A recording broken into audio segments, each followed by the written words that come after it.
to own it. Just wanted to take the time, learn all the things that I could about you. Now it's such a mess here. Oh, we are just stressed here. Used to be so easy with you. Thank you for coming back. So, you're going to run this year? Tell us what's going on. I love being the first to break news. Okay. So today, or actually yesterday, was the first day that I could file for my re-election. I have been sitting on the Clovis Unified School Board as a trustee for Area 6. I have served almost 4 years. December would be officially 4 years, but I'm up for re-election in November. Is that nerve-wracking or not really in this field? I don't know what goes into this. Well, I don't know, because people keep coming up to me and they ask me, is anybody running against you? Is anybody running against you? I'm like, I don't know, unless somebody because we haven't, this is the first time you were able to kind of yesterday is the first day we could file, and there's a 3-week filing period, and we haven't heard of anybody running against you yet. Not that I know of, but really you don't know officially until somebody actually files down at the registrar's office, So if anyone watching wants to run against her. No. Oh my goodness. And so, okay, tell us what's been going on, because you always have the gossip or the stuff we don't know about what's happening, and there's a lot that's been happening. So tell us what's been happening over the course of my 4 years. Well, it's all public knowledge, because our board meetings are public knowledge, except for our closed session meetings. But just a lot of hot topic issues that have been going on. A lot of things are different now. I mean, a lot of things have changed in it's before when you started to now. So tell us about that. Yeah, we did district boundary changes, which I understand were very, very hard for parents, because being a parent myself, when you buy a house, you're specifically looking at the schools, you're looking at closeness to your work, you're looking at a lot of things. And so when you buy a house and then all of a sudden someone says, oh, guess what, we're going to change the boundaries on you, and now your student or your child's got to go to a different school. As a parent, I can understand how that can be rough. Yeah. But that was one of the big things that we had to do. And thank goodness, our district, our administration are very good at bringing the community and getting them involved in these processes. And so we did a lot of public forums, a lot of community forums. And so I think the process went fairly well. But, the public, I hopefully understood that, with our school district being so large, we have about 46,000 students, and our boundaries are about 55% Clovis, city of Clovis, and about 50% city of Fresno. So people think it's just Clovis, but it's not. It's also Fresno. And so we have some schools that are very highly impacted, like our Clovis East area is crammed packed and overflowing. And then we have some of the areas in our cities that are growing older, and there's less children, and the schools aren't being utilized as much. And so when a district has to make a decision like boundary changes, which is huge, they have to look at that. Rather than, we have built, the Terry Bradley Education Center because to compensate for the overflowing on the Clovis East area. But in the, in the north area, Clovis North, Buchanan areas up there, Clovis West areas, there were some schools that were definitely being underutilized, and so we had to compensate for that. So we're not. And these are decisions that have to be made, and then like right before the school year, typically, right? No, it's a long process. But some of these things right before, in the summertime, that's when you guys have to, when there was a problem at that point, aren't those things that you have to kind of we have this many students, there's a crowding, and that changes every year, right? Yes, it does. Okay. Yep, and so then they have to start looking at it. But again, it's usually a long process, because Clovis Unified, our administration and our exec team and everyone, they're really good at anticipating, growth, and we are a growing district, and so we're able to kind of look out a year or two ahead and say, hey, we're going to need some more schools here, or we're going to need to do some changes. And then from there, that's a long time. That's where the process starts. You're just like, in the meantime, just kind of scrambling to figure out how you're going to make it this year, that year. Yeah, portables, things like that. Yep, or school transfers, and that doesn't always make parents happy because we have a policy. You can live in the Clovis Unified School District boundaries, or if you work in the school district boundaries, then your children also can be enrolled at our schools.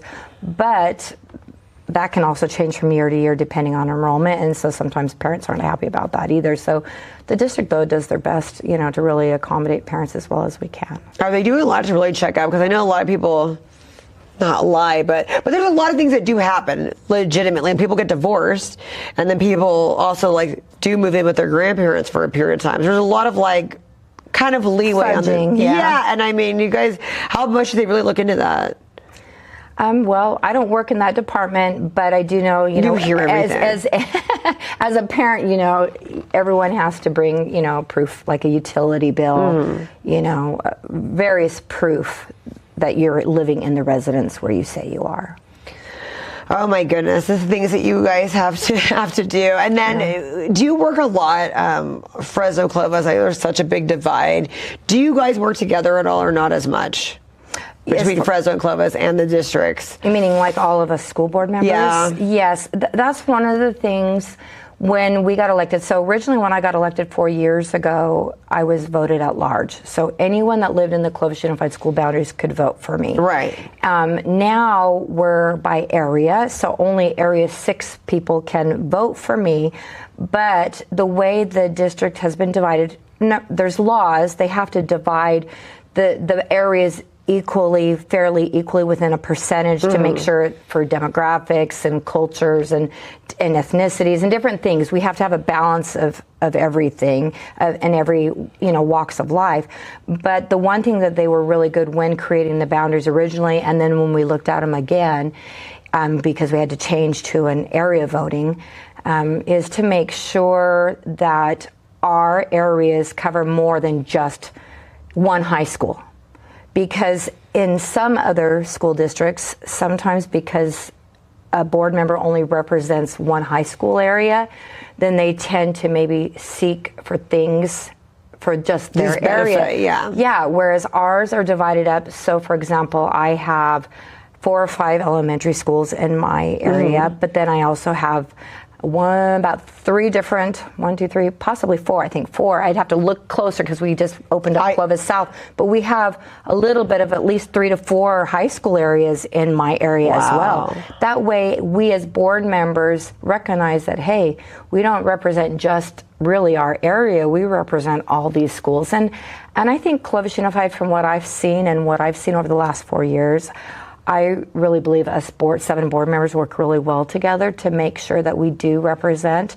I like hearing that you guys work well together. Yeah, and at the end of the school year, we do employee visits, and that's really based on our work schedules and things like that. So I will end up visiting a school, that's not necessarily in my area, but that's okay, because I want all the schools in our district. I want all the staff, all the students, all the families to know that, hey, I care about all of them. It's not just the ones that are in my area, or I had a couple days off. I had a snow day. I was working up in Yosemite Unified, and I had a snow day we hadn't used. So I was able to go on those days off and was able to go visit a couple cafeterias for School Lunch Hero Week. So I think it's important that our staff and our families know that, yes, just because we represent an area doesn't mean we're not going to care about everyone in the district, which we do. That is really nice. And your experience is so beyond. I mean, your day job, you got to tell everyone a little bit of history that don't know about your history and education.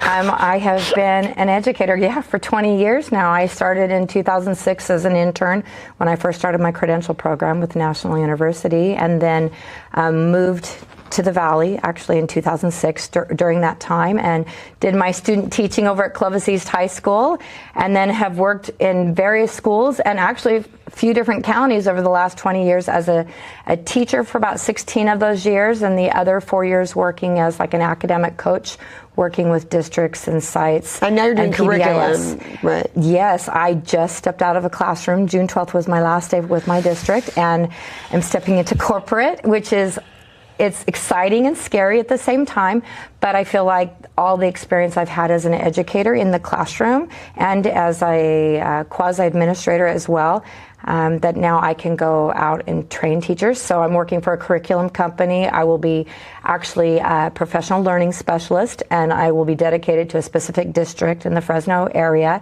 and I will be training those teachers on the curriculum, and I'm excited. Right now I'm going through a certification process. Want to make sure that when I go do my job, that I look like the expert, and if I don't know it, then I can know where to go find the answers. But I'm excited and scared at the same time. So what are some changes that you're hoping to make when they ask you to do this? When you're making choices about like this role, when you walk into this role, what are some of the changes you're hoping to make?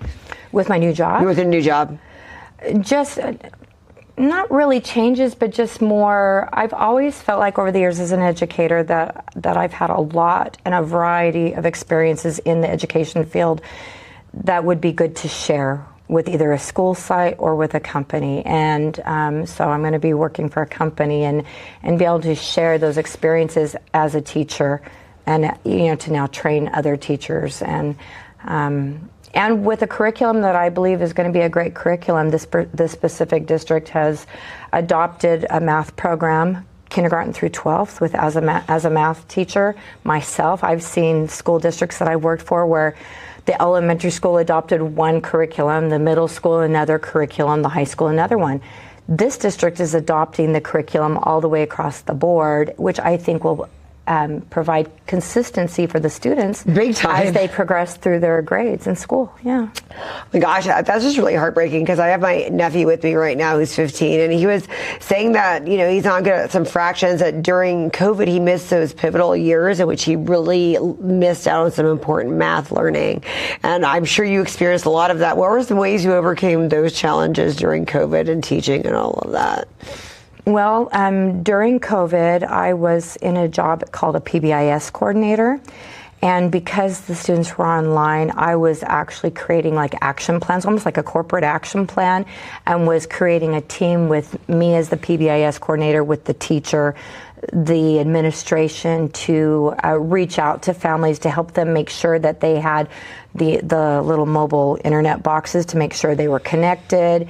I was reaching out to students to see what I could do to help get them motivated, because we lost a lot of kids during COVID that just didn't show up.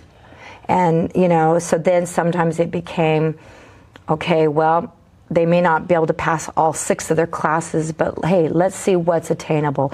Okay, hey, they're really close to a D- in English, or they're really close to a C- in math. Let's see if we can focus on these 2 areas and work with the teacher, work with the parents, work with the kids and the administration, see what we can do, to get them at least doing some type of schoolwork. COVID was a very difficult time because we already went into COVID with achievement gaps. And so those got bigger during COVID. And so if you'll see, like if you go on the California dashboard, which is where you can look up any school district, any school in the state and see like their state test scores, it's been very, very slow growth, to come back from that. Clovis Unified has always been, our percentages are way above state and county averages as it is, but even our growth hasn't been as large like it was. And that's when you stepped into this role, because wasn't it 2022 when you got elected into this position? Mm-hmm. So that must have been, and that probably prepared you a little bit when you're like, well, I overcame all of these challenges, so maybe I can step into a role, because you knew how to overcome challenges that you never thought you'd have to figure out. Was that kind of helpful? What was it like stepping into this role in 2022? Well, as an educator, I believe until Wilma Tamahashimoto got elected a couple years ago, I was the first educator on our school board. And so I was able to bring that perspective as an actual teacher in the system.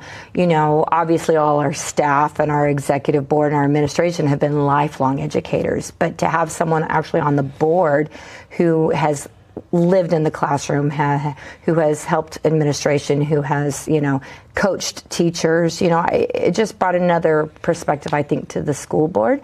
And And I would like to think that it was helpful. You know, I've had some of my colleagues say, hey, it was really cool, because I'm also single, and I think I was the first single person on the board too in a long time, because most of them were married, you know. And so I've brought a single aspect, I've brought an educator aspect, you know, and now with Wilma on the board, now her and I are like partners in crime. You know? You're like, oh yeah, so I think we just, you know, we have a lot of similarities, and I think that's very important. I mean, you know, you say that it's no diss to other people at the school board, but those are really important attributes to be like. I think that's super important. I mean, that's what when Will was going, it was like, you guys are definitely like the persona of all education your whole life. I mean, there's no one better or more qualified and that really cares, because like you said, now it's like this role, that role, like where you see we've actually can now have eyes on all types.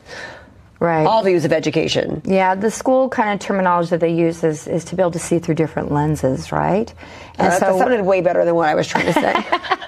Yes, to see through different lenses. Okay. Right, but that's the neat thing about having 7 elected members from the community, because you are getting different lenses. Right. You're getting different career backgrounds, different family backgrounds, different upbringings, you know, different marital statuses and all that, and that brings all these different lenses, and then we're able to take that and combine it together and work together, and I believe we've done really well at that. So I just like that you guys do work well together in general. I think that speaks volumes, that you guys actually like each other.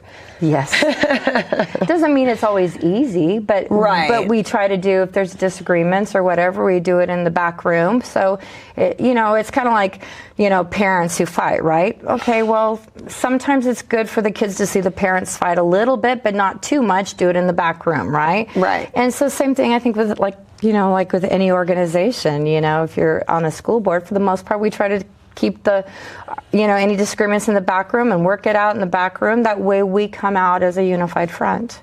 And there's been times where, I mean, it's rare, but there's been a few times over the course of my 4 years where me and maybe another colleague, we've voted not unified with the other, but that's when it comes to something that I believe in and something I feel strongly about, then I'm not going to just vote along with my colleagues because they want me to, you know, and they would never tell me to. You know, I'm going to vote my conscience, you know. So for the most part, we've always really, really agreed. There's been, I think, once or twice where we've disagreed, but a board like that is majority vote, so may have lost out on the majority vote, but that's okay. At least when I can go on record saying, hey, this is my vote. So the border changing and all of that with the voting, what are some of the other things the other issues that are happening this time? Well, we had the bond measure, you know, 2 years ago because we needed to release additional funds to continue the buildup of the Terry Bradley Education Center. You know, that's out on the southeast area, you know, in the Seda area, you know, and so we have opened the high school, Clovis South, and we have opened the middle school, the Philip Sanchez Intermediate. Last year we had 7th, 8th, and 9th. This next year we'll have 7th, 8th, 9th, and 10th.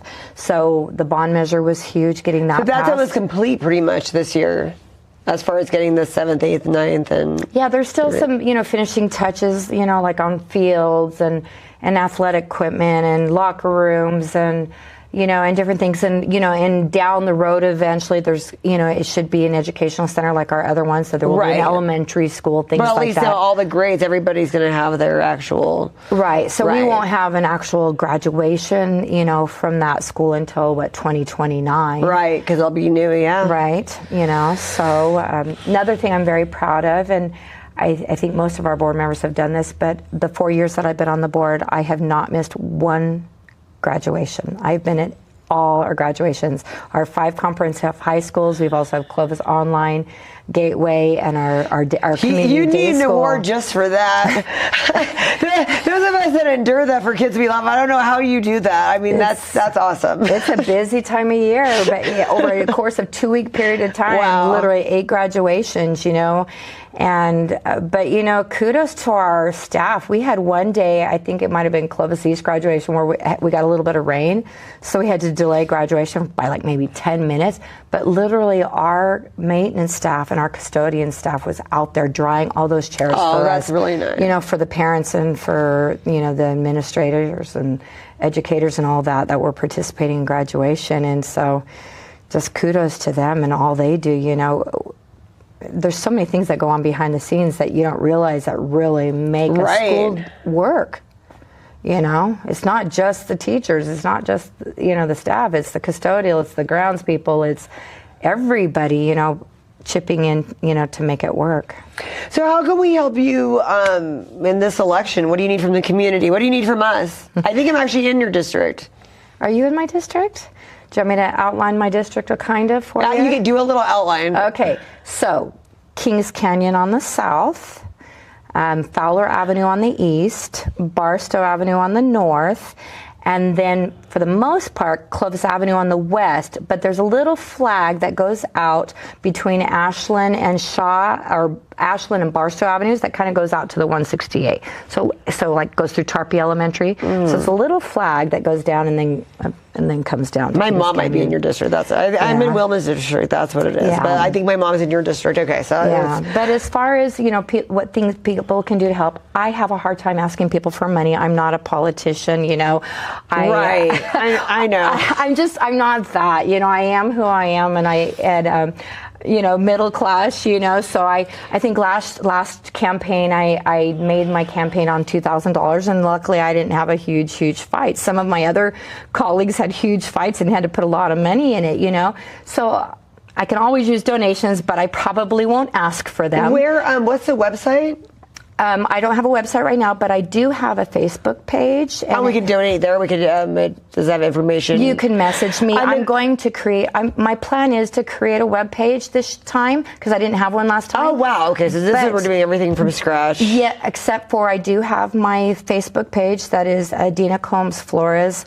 And then it says CUSD Trustee Area 6, so it separates from my personal page. And then you can also DM her. But yeah, and you'll keep us, when you're going to talk, go to a speaking engagement, or any events that you might have for this run. Yes. I know you just started, but that's why it's great. Yes. Well, get everyone involved while it's fresh. Yes, and you know, and I know because we're a nonpartisan position, but I am very conservative, and so most of our conservative colleagues in the area have already endorsed me, and I value that, you know, because that's, you know, I'm not going to, regardless, I'm not going to fall away from my conservative roots, but I'm always going to be under the lens of what's good for all kids, because sometimes what necessarily we don't agree with doesn't necessarily mean we can't do what's best for them, because all of our kids are important. Right.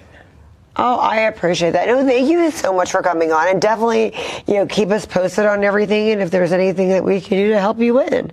Yeah, I'll just, you know, like I said, I'm not going to ask for money, but if people donate, that would be great. And then I'm going to set up some Saturdays where we can walk my area and pass out flyers. So sounds great. Thank you so much for coming on the show today. Thank you for having me.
How you doing? Welcome back. Well, thanks for having me. How are you doing? I'm good. I saw you last time. It was way before the primaries when you were here, and now it passed, and wow, what a race. We're in the general.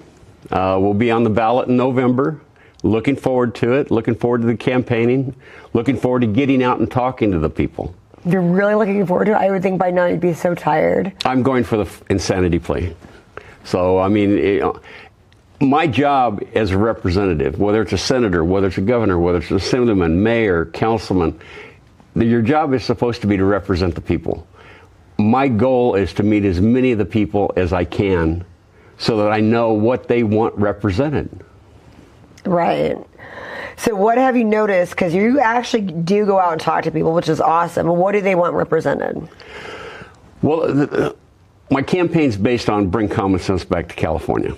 Is that possible? Oh, yeah, it is. I mean, it's going to take a lot of work. It's going to take a lot of people standing up and making their voices heard. The one thing that we'll talk about later is we've got to get people involved. If nothing else, we've got to get them out to vote. In the primary, being a midterm, we had a very low voter turnout. And we cannot do that if we're going to bring common sense back. If people are tired of what's going on, the high cost of living, homelessness, taxes, crime, we've got to get people in there that will address the problem. We can't have people that are going to put Band-Aids on broken arms. We need people that can analyze the problem, come up with a solution to the problem, and come up with a way to implement that solution. So what are those ways? It depends on the problem. Well, since you've been going out and talking to people, what was one of the big problems that kind of surprised you? I was actually the one that surprised me. I really thought it was going to be crime, inflation, and agriculture as the top three. 80% of the 80% of the first responses I got are homelessness. People are really tired of the homeless problem. You know, they want it solved. They don't want these, like I said, Band-Aids on broken arms. And one of the things that has to come about is they've got to put resources back into what actually causes homelessness. Okay, it's all fine and dandy to put a house over a homeless person's head, but if you do not address what brought them to being homeless in the first place, you're not going to fix anything. I'm about fixing the problem. So what are some of the ways to fix that problem? Well, the first thing that they've got to do is start putting money back into drug, alcohol, and mental health rehab. Several years ago, I think it was 2013, they either reduced or eliminated a lot of that funding and put the focus more on housing, rehabbing these hotels, building, you know, the low-income housing. And once I found out that homelessness was such a large issue, I started reaching out to the Mission, Poverello House, people that work in social services. And I found out that what happens is these people get into these housing situations where they're provided a house, and then what happens, they're there for 2 weeks, 6 weeks, 8 weeks, and then they're back out on the street again because you have not addressed the drugs, the alcohol, the mental health. As you really think that doing that's going to really help be the solution to this? Because I see a lot of celebrities, you know, the one that just died recently, the young girl, she's in her 30s, she was on that movie The Ring, and she chose to be homeless. They actually said she has millions of dollars in property, and she just abandoned for drugs and like was ending up on Skid Row. She tried to like dodge everybody that was trying to put her in rehab. So what do you say to people like that? I mean, some people really don't want the help, and that's the biggest problem. And that's true, because there's basically three types of homeless. Okay, you've got your people that are homeless because of drugs, alcohol, and mental health. You've got your people that are due to economics. They've lost a job, had major medical catastrophe in their life, and then unfortunately, you've got a third class out there that just don't want to participate in humanity. And I'm glad that you say that, because it's hard. So what do we do with those people? Because we can't like throw them away. Well, I think in order to solve the problem, we need to ignore them for at least initially. Okay. We need to address the people that can be helped. Okay. We need to address the drug, alcohol, and mental health counseling. That's the easy one, because that a lot of times that contributes into the other situation where you've got a economic issue. You know, you get into drugs, alcohol, you lose your job. Next thing you know, you're economically challenged. You're out on the street. So you've got to address that first. So as a conservative, how do we do that in the best way possible without draining everybody's finances? Well, let's back up. If you want to talk about draining finances, how much is it draining the finances in the tax base when we're spending $200,000 to rehab a hotel room? Right. Okay. It's going to be far cheaper to provide the drug, alcohol, and mental health than it is to go out and build a home. Okay, you've got to take a look at some of the rules that go along with it. If you have, let's give you an example. If you have two homeless people out here, okay. One of them is fed up with being homeless. Okay, they've cleaned themselves up, either got off the drugs or alcohol or whatnot. They've got a part-time job, but they cannot afford rent completely. And then you've got another person over here that falls in that third category. They just don't care. Mm-hmm. Do you know who will get housing first? The one that doesn't care. The one that doesn't care. We've got to emphasize helping the people that want help. And how do we do that? I'm sorry I'm asking all these questions. I'm just always so curious about, because there's just so many problems. How do we help the people that want the help? I think the best way to look at it is the old what they call it, wives' tale or whatnot, about, you can take, you can break one twig. If you have a whole group of twigs, you can't break them. Right. But if you break it down one twig at a time, it's easy to break. Mm. And that's what we've got to do. We've got to take a look at the real problem first of all, and then we've got to break that down in a more manageable bites. It's like the old saying, how do you eat an elephant? One bite at a time. Okay? We've got to break it down so that we can come up with a solution that actually works. One that's not going to create a burden on the taxpayer. One that's going to allow the taxpayers to keep the money that they've got so that we don't end up getting more. I mean, we've got something right now in the works that they're going to put this, they're calling it education or whatnot, where they're trying to get rid of Prop 13. Okay. Prop 13, if it keeps their property taxes at a level, way back when he first got it, it has an escalation factor. But if you get rid of Prop 13, now you're going to be, your appraisals for your taxes are going to be based on your current value. Well, if you've got an elderly couple that have lived in the house, paid it off, and they're paying property taxes on the previous value, which say is $150,000 for the home. But today that home is worth $500,000 or $600,000. Okay? Now what you've got is somebody paying taxes, 1.1% here in Fresno County, give or take, of, say, $600,000 other than $150,000. And they're on fixed income. You're going to see more people that are going to lose their houses over property taxes because they won't be able to afford it. That's one reason it's so important for this to fail in November. And so that was one of the biggest things that you heard. What were some of the other things that you heard as you go? And I really appreciate that you really go out and talk to people. You kind of told me about how you do that, and I think that that's what's great and why you're on the ballot. I tried, I want to be the representative that I always wanted growing up. And when I was working and during my career, I wanted a certain type of person representing me. So that's what I want to be, is the type of person that I wanted representing me. Someone that responds and is approachable, because I know that you've had problems like speaking to higher ups and then returning calls. So it's kind of like that's why you're a phone call returner and you do those things. What is it like? I know you face the challenges in your district of people turning out to vote, which is that's widespread, but I know in some areas it's worse than others. What's going on in your district? I don't know. It could be a combination of things. First of all, we had, on the Republican side, we had about a 20%, a little less than 20% turnout rate.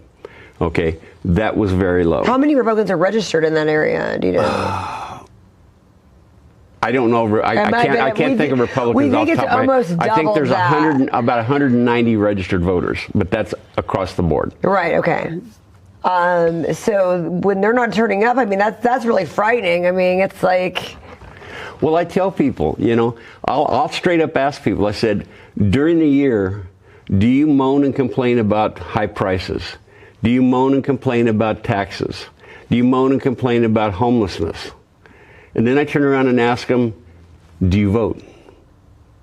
And then the ones that tell me that no, it's not worth voting for, I said, how do you have the right to complain about one thing when you don't do the simplest part of participating, and that's cast your vote?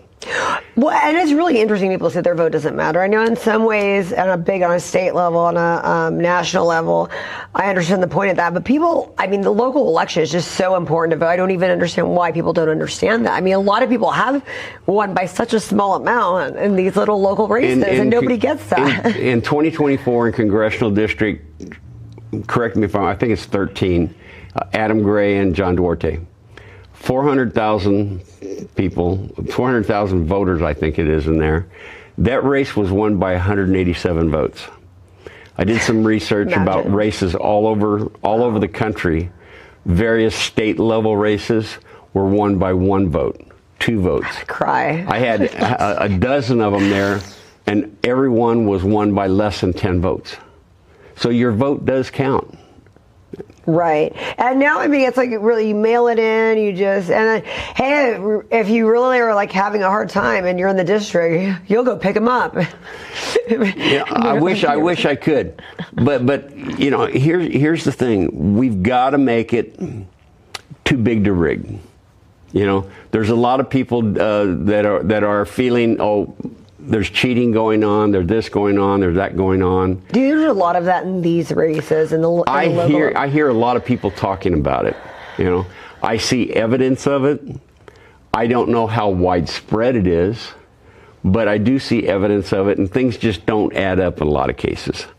But the bottom line is we've got to make it too big to rig. Where you've got some severe problems with the voting procedures out there, we're starting to see the federal government step in and ask some questions and subpoena records and whatnot. That's why Sacramento just denied, I forgot which department it was, made a request for their voter rolls. State won't turn them over. And there's some other states in the United States that don't want to turn them over. Why? My position is if somebody questions my integrity and I know that I'm on the up and up, I'm going to say, here's my books, wide open. Right, that's what innocent people do. And then I expect an apology when you don't find anything. No, I very much understand. So I know what you want to do with homeless. What were some of the other things? How are we going to get common sense back into people? I'd love to know that one. I feel it's impossible. You feel it's possible. So but what we've got to do is, I think one of the things, and I've run into this since the primary, is I've even had some Democrats reach out to me and say, let's try to work together a little bit on this. And you have been really good with the Democrats. I've noticed that. So they're gravitating towards you. And I'll work with everybody. But some are turning towards you now. Oh yeah. Yeah. So explain that to us. What were some of the reasons that you heard of why they like you? They like the common sense theme. Okay. Okay. There are some other issues that a lot of people think that don't like my opponent. I'm not going to get into a mudslinging with my opponent. Right. Her record's out there. Her family's record's out there. What they can do is do their research. If they like her, vote for her. But I think if they really dig down and look at my history, which it's not as easy to get to because of what my career was, but I spent 31 years with the city of Fresno. About 20 to 25 of that, I was head of right-of-way and special districts. I presented the closest I can come to is pretty close to 1,000 items before the city council in that 25 years. That's insane. That's actually really, wow. And in the council reports that I present, there's what's called a staff recommendation. And that's where either myself would analyze a problem, come up with a solution to the problem, and then a way to implement that solution. Okay? And out of those 1,000, that I presented, I never had one of my staff recommendations overturned by the city council. Wow. That's really impressive. So that record, like you said, when a record speaks for itself, that's awesome. So, well, like I said, I've got a record of fixing problems. That's a big one. So besides homeless, what are some solutions you have to fix some other problems in your district? Well, of course, I mean, there's across the board. I mean, there's crime issues. You know, we've got propositions that have lessened the penalties for crime. People are like water; they'll follow the path of least resistance. And if you keep making it easy on them, you know, whether it's homelessness, being a criminal, or whatnot, they're going to continue what's easy. Okay, so unfortunately, you're going to have to get hard with some of these people and make the penalty harsher than the benefit for being a criminal. And how are you going to do the city council? Because it's one of those things where you kind of sometimes have the state working against you on this. So how are you going to change that within the city council? Well, I'm going to be honest with you. I can't promise a thing. And the reason I say that is because there's 80 assemblymen, 40 state senators in Sacramento. As of right now, the Republican side, which I shouldn't say that completely because there are some very logical thinking Democrats in Sacramento too. But we've got an awful lot of them up there that really don't think with a lot of common sense and logic. You know, they see a problem and the first thing they do is to come to the taxpayer's pocketbook to fund it. Instead of solving the problem, you know, there's other solutions to the problems if they would just analyze it. Analyze the problem, come up with a solution. I'll give you an example. Here a few weeks ago, I couldn't sleep at night. I had some things on my mind, so I got up and started doing some research. Gas tax. The state of California has a 71-cent gas tax. Of the study that I was looking at, California was ranked number 50, having the worst roads in the United States. The number one state was Virginia, which has a gas tax of 28 cents. Okay, so that's 40 cents a gallon difference, 35 cents a gallon difference, something like that. Another one is vehicle registration. Okay, I drive a 2020 Chevrolet truck. My son that lives in northern Idaho drives a 2018 Dodge four-wheel drive. So roughly they're the same value. I just paid my registration on my truck $557. He pays his for 2 years, it's $125. And then you start factoring in the fraud factor that's going on. The estimates that I was able to research, anywhere from $220 to $450 billion in fraud. Okay, 39 million people in the state of California.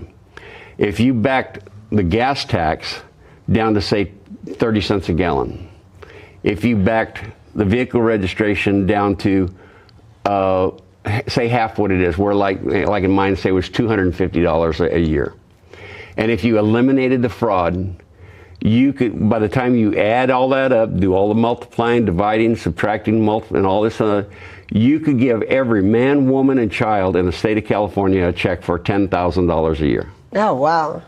Now, I hear a lot of these candidates out there, especially on the Democratic side, oh, affordable housing. Well, I don't want to just stop at affordable housing. I want affordable life for everybody out there. I want your life, everybody's life, to be affordable. We want to do beyond housing. We want to go to the movies and have a house and go on a vacation every now and then. So, and we can't even get the house. So, well, I really appreciate your solutions. Where can we read more about what you have going for you? What's all your socials? And do you have an event coming up that you're going to be speaking at all that's open to the public? I don't have any that I'm going to be speaking at. I will have a series of meet and greets throughout AD 31, and I'll be getting that out. You can go to I'm on Facebook, Polsgrove for California. It's POLSGROVE, the number 4, and then CALIF, abbreviated. Polsgrove for California. My website is www.polsgroveforcalifornia.com. Oh, we can go and donate to that. And then you can donate through that. Unfortunately, it takes money to run a campaign. So yes, donations are appreciated, and you are being modest about your speaking, because I know I saw your face on a flyer recently, and you speak all the time that you forget where you were speaking at. So keep the lookout for this man's face and come see him speak. A lot of times I'll go to some of these meetings, and I try to speak if I've got something to say that's relevant. Right. No, I know that about you. One of the things has to do that I've been speaking up frequently lately is voter turnout. Because with the voter turnout, we have to make it too big to rig. We have to make people understand that their vote does count.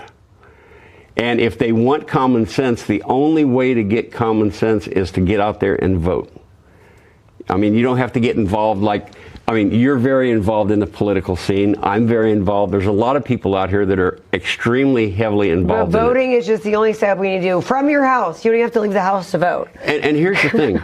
Many of us don't like this mail-in voting and 3 weeks to vote and a week afterwards to make sure the mail gets in and all that. Turn it in the But here's the thing.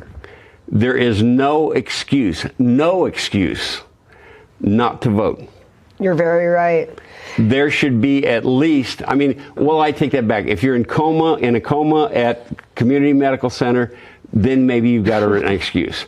But other than that, you should not have an excuse not to vote. So everybody vote, and everybody follow this man on Instagram and Facebook. Thank you so much for coming on the show, Jim. We'll have you on again before the race, and I'd love to come back. I'm doing the podcast circuit. A lot of people have been very helpful, been very supportive. And if you want to go to meet and greet, DM him on social media. Come to my Facebook. I'll be posting those. The first one I think is August 5th. And I don't have all the details yet, so I can't give them quite yet. We'll be on the lookout. Thank you so much, Jim. All right. Thank you very much. Chris, I think you're the one human being that has more going on than I do. Yeah, tell me about it. It's really, really going to be a busy summer. In fact, I can barely talk. I'm sorry, I'm a little rough today, but just been out, pushing the streets and trying to get a lot done. We've got some really, really fun times ahead of us. Some big announcements to make today. So, okay, what's your fascination in trying to revitalize the Crest Theater? Oh, well, thank you for breaking that news for me. I just broke it up. There's multiple things. Not only in the last 10 or 15 years, I went there personally and enjoyed a lot of the 80s and 90s movies. Went and saw Ghostbusters and Back to the Future there, and really enjoyed the ambiance, the old-fashioned theater. As a theater kid, because I was a part of Roosevelt School of the Arts and that kind of stuff, that building always drew me. We did a couple field trips there, and it's absolutely a gorgeous building, but it's getting extremely run down, as everything in downtown is, and the number one way to fix anything these days is money. So we figured let's bring 700, 800, 900 people in there on a monthly basis. Let's get this money coming back into the city. I know parking's a problem, but let's get people out there. The local restaurants and some of the local stores really, really need the help. People are leaving downtown because they can't get help with their rent. They can't get people to come downtown anymore. Yeah, everything's nice in the brewery district and everything is nice around the stadium, but you go just a few blocks away, even right around here, and things are still in really, really bad shape. So it's not just about the Crest. They are a big part of it, but it's about the area. It's about the neighborhood. I appreciate you saying that. I like the other town that you've been trying to push as well, but I do like that you're staying in your hood and saying, let's do something with downtown. So how are we going to make Crest happen again? We're going to make Crest happen again by filling the place and filling the neighborhood. We're going to do monthly shows there. We're going to bring in, like I said, 800, 900 people weekly. Right now, Crest is only bringing in a couple hundred people weekly, if that, because they're doing discount movies at $2 a piece, and it's mostly families, and it's not big business. I'm working with multiple sponsors, multiple local businesses that are just going to help build attention in that area, get more traffic. Again, on a baseball night, it's 10,000 people a few blocks away. Why can't we get those people to come to the Crest too? So I'm actually working with some of the people at the Grizzlies to make sure we're not scheduled on the same nights, or if we're doing something the night of a Grizzly game, we're early so that we're not interfering. I appreciate that so much. That's something that really irritates me about this. Well, because I tell people a lot of times when they're coming with me about days, I'm like, check this, that, and certain things you just know. Yeah. Certain things are in those areas. Like, let's not compete with some of those big nights, especially if the whole point is to make make downtown happen. Let's not compete with something that we want people to go to. Yeah, exactly. And in fact, that's been the hardest part about me, is filling my schedule for the next year, because not only does the two major wrestling companies take from our roster, not only do they borrow our guys from time to time, we can't do anything about that, but we have to make sure that the WWE is not in town, because people are spending money on WWE. They don't have money to come to an independent company. I'm a big, huge Fresno State supporter, as you know, so I'm not going to compete with Bulldog Night on Saturdays, because, of course, one, I want to be out at the stadium myself, but two, there's gonna, that's the same demographic. That's the same people we're trying to draw. We're avoiding the Grizzlies. We were planning a show in October, and someone brought up the fair, and people like, oh yeah, you can promote the fair. Halloween is busy. Unless you have a very Halloween-centric event, let's skip October. And I'm like, I didn't want to skip a month, but so we're going to go straight from September into November for our two Fighting Spirit shows at the Crest, September 19th. And we'll announce the November date that night. So, wow! So okay. we've already got a deal signed with the Crest for multiple shows.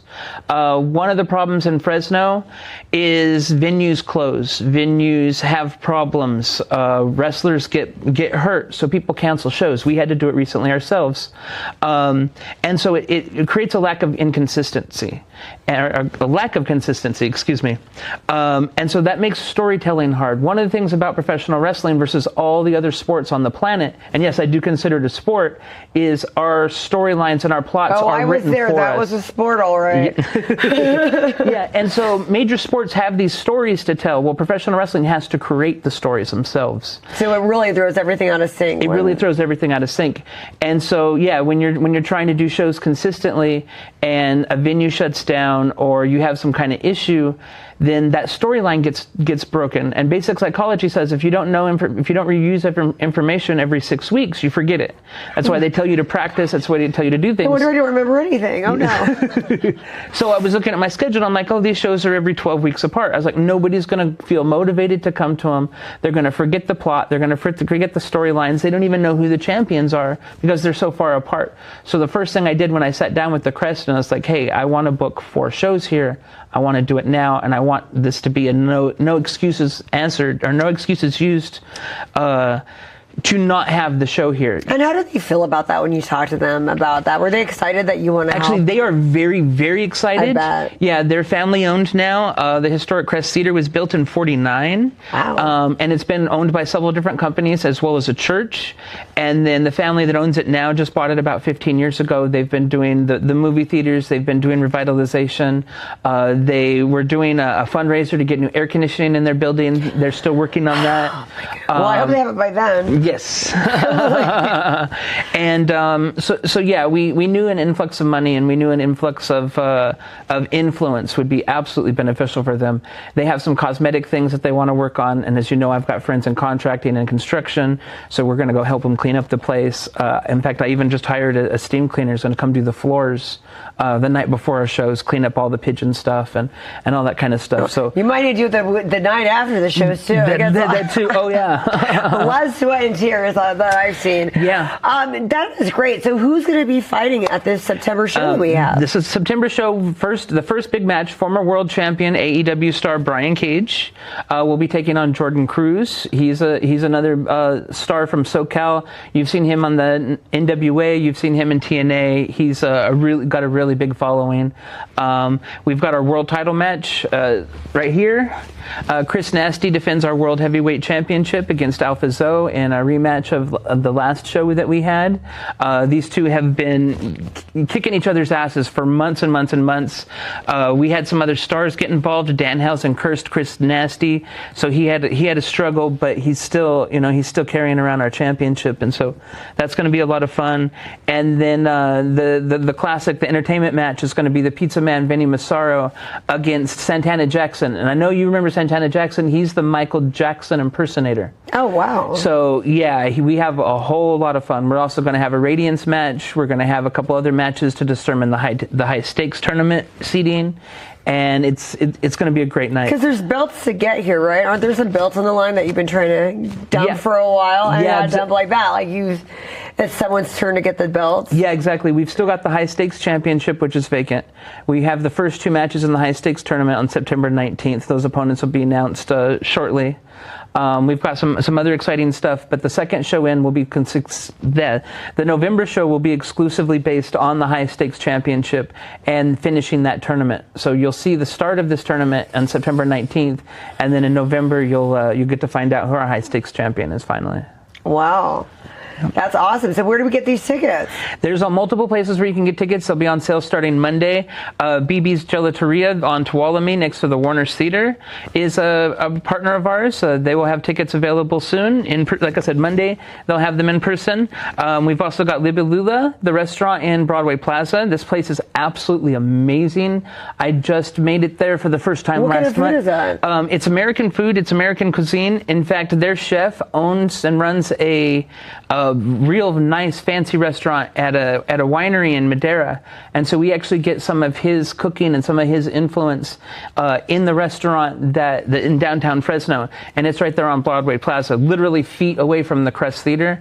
And then Casa de Todo is a bodega there on 9th Street, 911 9th Street, right next to Kuka's. Not only is it a really cool store, you can get your Fighting Spirit Pro wear there. We've got action figures there, WWE and AEW action figures there. And then, of course, tickets will be on sale there as well. The Crest Theater is open The Crest Theater is open on Fridays, Saturdays, and Sundays after 5 o'clock. So tickets will be available there at their box office. Oh, so that's an every week thing there, and then they have special events sometimes as well. Okay. Exactly. They've got a lot of really cool stuff going on. So yeah, those are some of our business partners. We'll be announcing some more in the future. We talked about Lucha Brothers Outlaw Barbecue. They'll also have our tickets on sale out in Sunnyside. We're hoping to pick up a couple more places and get them all over town. So. Well, that is impressive. I don't know how you have the energy to do all of this, but that and keep up with 4 kids. Oh my goodness! So, what can we do as a community to help? Purchase the tickets. Yes. What else are you looking for? You can purchase tickets. Proceed of each ticket goes back directly to the Warners, or not to the Crest. To the Crest. Oh wait, did we just? Yeah, sorry about that. No, direct we proceeds like them too. So direct proceeds from the tickets go right back to the Crest. We've got to deal with them. They get a percentage of each ticket sold. We've also got, like I said, our ticket on sales. Each one of them collects a little bit, and so we're just trying to help out the neighborhood. There was a lot of people to pay with in these matches though, because you bring some very big talents. Yes, we've got, like I said, we've got a couple wrestlers that they have a drawing of 1,000 or 2,000 people nationwide. So in fact, that's why we had to get a place as big as the Crest. Some you of these high school someone with gyms, hundreds of thousands of followers on that one night. I forgot who that was off the top. That was Joe Hendry. Oh, that's right. Yep. Okay. Joe Hendry, Santana Jackson, and again Brian Cage. They've all got huge followings. They're on national television. In fact, Joe Hendry, I take pride in. Joe Hendry is in the WWE right now. He wrestled on WrestleMania last year. And he's one of our guys. Same with Danhausen. Danhausen has taken over the freaking planet. He was on the billboard at Madison Square Garden just last month, and he's a former FSP star. So yeah, we're bringing in the big stars, and we've got some even bigger ones, even Hall of Famers coming soon. So we just gotta hope they don't get hurt. And your shows are incredible. After seeing a very, very, very disappointing fight on Saturday night, I definitely look forward to seeing. Yeah, I know a lot of people that think that was just as scripted as my shows. So. But your shows are actually entertaining, and people and something happens, and you walk away feeling like you got your money's worth and then some. So. Yeah. Most importantly, there's not a lot of hype. It's worth the hype. Your shows. Yeah, exactly. And you know our friend Nick. Is he coming back? He is back. He will be back. He is one of the tag team champions. So he will be facing him and his partner Dave Dutra. The Golden Era will be facing the Suburban Commandos, another California legendary team. So we're pairing them up against each other, and it's going to be a real big night. And as we all know, Nick is from Fresno. He's one of our true homegrown stars, and it's going to be a lot of fun. Wow. Okay, so we need to show up. We need to support the Crest in every way that we can. And then All of this is, of course, on all of your social medias, which I can't even keep up with your social medias. Yeah, my personal social media is Chris Daniel FSP on Instagram and Facebook. You can get tickets at fightingspiritpro.com. We've also got Radiance coming up in August. I know how much you love Radiance, the all-women's division. We're in Rancho Cordova in August. Tickets are on sale there at Radiance Wrestling as well. And you're not going to have any of those girls at the Crest? Yes, we will. There will be a single Radiance match. Perfect. So it's not going to be totally separate. It won't be a complete sausage fest. That's not always a bad thing either. But yeah, we're having a lot of fun. You'll see the Radiance influence on our shows, and then of course they're in August and in October in Rancho Cordova. I'm really looking forward to that as well. Well, and then I want to touch upon what you were saying earlier about downtown and helping all these businesses stay afloat when they're down there. What are some ways that they can do that through these events? I know people bring people downtown's good in general, but are some of these places helping promote and sponsor? Yes. Okay. In fact, all of these places, the 3 places that I mentioned, are all helping advertise. They've got our posters in their door. They've got our posters in their windows. They've been talking to us. The barbecue company is putting out our flyers in their sandwiches. It's actually cool. They wrap it up in the thing. Nice. And then, of course, getting people downtown. You know, the Gelateria is 2 blocks west of the Crest, and Lulu's is right next door. And so bringing people into those services in those places, too. I've also been doing some stuff on social media, helping hype out and help draw people in town. Take a couple of my wrestlers out to eat these local restaurants and just help get the word out, honestly. Well, it really is about the magic. You have so many wrestlers that's getting them out to eat. Exactly. But not a buffet. Then everybody would definitely go out of business. Oh yeah, that would be a tough one. But yeah, we're talking to a couple of our people about feeding the wrestlers and making sure that everyone's taken care of. Of course, the Crest has their own concessions. They are cash only. Is there alcohol? So be warned. And unfortunately, there's no alcohol. You want these non-alcohol places. Okay, yeah, that's the one thing we're a family-friendly show. That's the one thing Crest needs to change. Well, maybe I'll talk to the owners about that. Maybe someday. Well, actually, if we get things going, then maybe they can get a liquor license. That's part of the motivation to keep it 100%. To keep it going, because that is very expensive. Yeah, and that would be cool. I'd love to sit down with the beer and watch Jurassic Park or something like that. Yeah. Rest in peace, Sam Neill. Well, that was a great plug. Thank you. My all-time favorite movie. So yesterday was sad for me when I found out. Yeah, very much. No, thank you so much for coming and plugging this. And I like how you're doing all these things. I like how you're really thoughtful about trying to revitalize places, trying to help all these businesses. And I'm definitely not trying to compete with other big events, because you want people to go to all the events that they can to help. So I really appreciate all that. Thank you, Chris. Absolutely. Thank you so much for having me. And follow Fighting Spirit Pro. Felt right in the moment, felt right in the summertime. It felt right drinking cherry wine with you. Just wanted to own it, just wanted to take the time, learn all the things that I could about you. Now it's such a mess here, oh, we are just stressed here. Used to be so easy with you. Now I must confess here, oh, I must confess, dear, don't think I'm in love with you. Winter is coming and I don't know what to do, and there's no more use in running, no more running to you. And I don't want your loving, I don't wanna be just friends, knowing all this time we were playing pretend. It's a mystery.